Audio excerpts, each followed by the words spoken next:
बहुत बहुत स्वागत है आप लोगों का मेरे इस यूट्यूब चैनल में। आज हम लोगों को जो टॉपिक कंटिन्यू करना है वो है प्राणियों में पोषण, यानी कि क्लास 7 का चैप्टर नंबर 2 से घास खाने वाले जंतुओं में पाचन की जो प्रक्रिया होती है वो किस प्रकार से होती है, इस वीडियो में हम लोग सबसे पहले जानेंगे। देखिए, क्या आपने गाय भैंस तथा घास खाने वाले बहुत सारे शाकाहारी जानवरों को देखा होगा। वे क्या करते हैं, वे कुछ नहीं, जब चर नहीं रहे होते हैं तो उस समय भी वे लगातार जुगली करते रहते हैं। जब वे खा ना रहे हों तब ये करते हैं। वास्तव में वे पहले घास को जल्दी जल्दी निकल कर अमाशय के एक भाग में भंडारित कर लेते हैं, यानी कि जमा कर लेते हैं। यानी कि जब वो चर रहे होते हैं तो जल्दी जल्दी में क्या करते हैं, उनका अमाशय में एक ऐसा पार्ट होता है जिसको हम लोग रुमेन कहते हैं, उस स्थान पर जमा कर लेते हैं घास को, बाद में उसको निकाल कर जुगली करते हैं। रुमेन को हम लोग प्रथम अमाशय भी कहेंगे। देखिए, रूमिनेंट में अमाशय 4 भागों में बांटे जाते हैं, जो चित्र 2.9 में हम लोग देखेंगे। रुमेन में भोजन का आंशिक पाचन होता है, जिसे जुगाल या कड कहते हैं। जो रुमेन में जिस प्रकार से पाचन होता है उसे हम लोग क्या कहते हैं, जुगाल कहते हैं या कंड कहते हैं। परंतु बाद में जंतु उसको छोटे पिंडों के रूप में पुनः मुख में लाता है, यानी कि मुंह में लाता है छोटा छोटा टुकड़ा करके, तथा जिसे वह चबाता रहता है, जिसको हम लोग जुगली करना भी कहते हैं। यहाँ पे देखिए, चित्र जो है 2.9 में रोमंथी रोमंथी ग्रंथि का अमाशय है, किसी रोमंथी का अमाशय है। ठीक है, यानी कि घास जो जीव जंतु खाते हैं उनके जो अमाशय है उनका चित्र है। देखिए, यहाँ पे पहला है ग्रासिका, जहाँ से ये भोजन लेते हैं। इसके बाद आता है रुमेन में। ठीक है, इसके बाद फिर पुनः जब नहीं चल रहे होते तो अपने मुंह में ले जाते हैं, इसके बाद चुगली करते हैं। आगे देखिए, क्षुद्रांत्र है। ठीक है, यानी कि सब होने जाने के बाद क्षुद्रांत साहब यहाँ से मृदांत से अलग हो जाते हैं, यानी कि निकाल दिए जाते हैं भोजन। यहाँ पे देखिए, ये जो बड़ा सा पार्ट दिख रहा है आप लोगों को, ये वाला इनका अमाशय होता है। ठीक है, इसके बाद अंतनाल जो होता है यहाँ सबसे अंत में होता है। तो चलिए आगे चलते हैं। ऐसे जंतुओं जो रूमिनेंट अथवा रोमंथी कहलाते हैं, जो पहले भोजन को स्टोर करते हैं, इसके बाद चराते हैं, यानी कि हम लोग कह सकते हैं जो घास फूस खाने वाले जंतु को हम लोग क्या कहते हैं, रोमंथी या रूमिनेंट कहेंगे। देखिए, आगे है कि घास में सेलुलोज की प्रचुरता होती है, जो एक प्रकार की कार्बोहाइड्रेट है।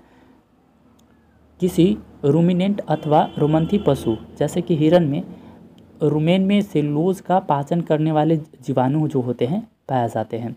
बहुत से जंतु एवं मानव सेलुलोज का पाचन नहीं कर पाते हैं। बहुत सारे ऐसे जंतु होते हैं और मानव जो होता है सेलुलोज का पाचन नहीं कर पाता है। तो देखिए, जानवर जैसे घोड़ा, खरगोश आदि ये क्षुद्रांत्र एवं मृदांत के बीच एक थैलीनुमा बड़ी सी संरचना होती है, जिसे अंधनाल भी कहते हैं। भोजन के सेलुलोज का पाचन यहाँ पर कुछ जीवाणुओं द्वारा किया जाता है, जो मनुष्य के आहार नाल में उपस्थित होते हैं। देखिए, आगे है कि अब तक आपने उन जंतुओं के विषय में पढ़ा जिनमें पाचन तंत्र पाया जाता है, परंतु ऐसे बहुत से सूक्ष्म प्राणी हैं जिनमें ना तो मुख होता है और ना ही पाचन तंत्र होते हैं।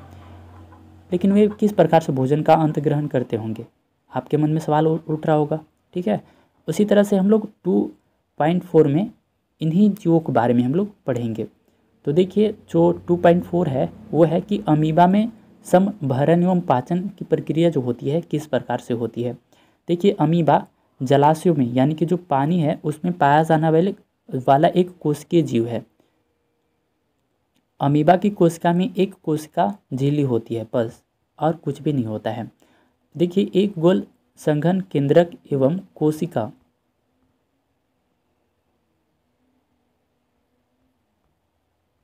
द्रव में बुलबुले के समान अनेक धानियाँ उपस्थित होती हैं। अमीबा निरंतर अपनी आकृति एवं स्थिति बदलता रहता है। जो अमीबा है वो अपनी हमेशा, यानी कि बार बार जो है आकृति और स्थिति बदलता रहता है। यह एक अथवा अधिक अंगुली के समान प्रवर्ध निकालता रहता है, छोटे छोटे जिसको हम लोग क्या कहते हैं, कृत्रिम पाव भी कह सकते हैं, जो इन्हें गति एवं भोजन पकड़ने में सहायता करती है। जो कृत्रिम पाव होते हैं अमीबा की, वो क्या करते हैं, 2 काम करते हैं, इनको चलने में मदद करते हैं और भोजन पकड़ने में मदद करते हैं।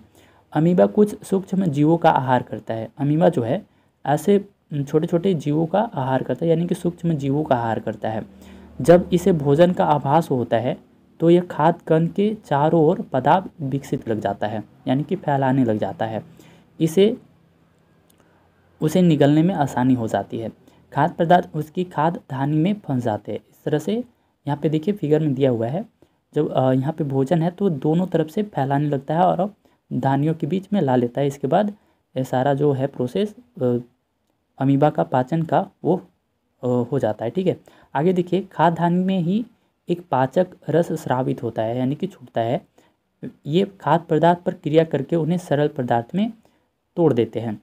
बचा हुआ खाद्य धीरे धीरे अवशोषित यानी कि बाहर निकलने की स्थिति में आ जाती है।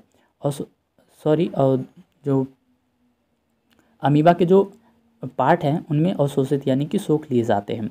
अवशोषित पदार्थ अमीबा की वृद्धि, रख रखाव एवं गुणन के लिए उपयोग किए जाते हैं, यानी कि जो अमीबा में वृद्धि के लिए इसका प्रयोग होता है, रख रखाव बचाव के लिए उपयोग किया जाता है, और इसको गुणन यानी कि बढ़ने में सहायता करता है।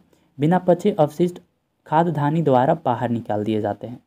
ठीक है, देखिए भोजन के पाचन का आधारभूत जो प्रक्रम सभी प्राणियों में है एक समान है, जिसे खाद्य सरल पदार्थ में परिवर्तन होता है एवं ऊर्जा मुक्त होती है।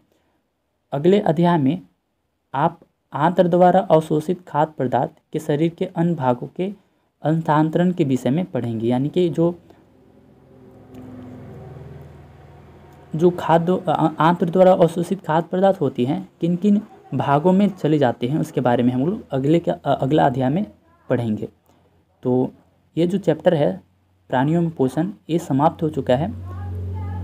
मेरे इस यूट्यूब चैनल पर आने के लिए शुक्रिया। आप लोगों से जल्दी ही मुलाकात होगी अगली वीडियो में, तब तक के लिए धन्यवाद।